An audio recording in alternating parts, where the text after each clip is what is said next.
Hello दोस्तों, आज हम बात करेंगे भोजपुरी की एक ऐसा एक्ट्रेस के बारे में जो फिलहाल में ही शादी की है और शादी के बाद फर्स्ट नया सॉन्ग लेकर आ चुकी है, जो कि सॉन्ग गजब ही धांसू और मस्त सॉन्ग है।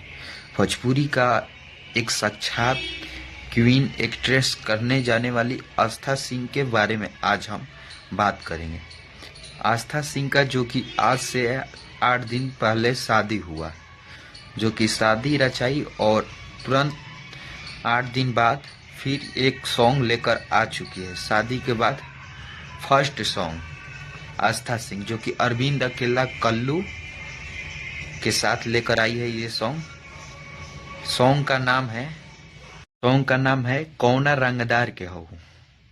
उसमें आस्था सिंह और अरविंद अकेला कल्लू ने काम किए हैं। कौना रंगदार के हो, जो कि कल्लू और शिल्पी राज ने इस सॉन्ग को गाई है और अपना आशुतोष तिवारी ने इनको अपने हाथों से लिखा है। राहुल यादव का इसका आस्था सिंह का आप लोग फोटो देख रहे होंगे और वीडियो भी, जो कि आज से 2 दिन पहले गाना आया है। गाना जबरदस्त है, एकदम रंगदारी पर है। आस्था सिंह जो कि अभी 8 दिन गया हुआ और अपने पियावा के बारे में बता रही है। गाना जाकर सुनिए और वीडियो को लाइक, चैनल को सब्सक्राइब करिए। आस्था सिंह का एकदम मस्त और जबरदस्त सॉन्ग है। क्या शादी के बाद काम करना चाहिए इनको ऐसे रोल में?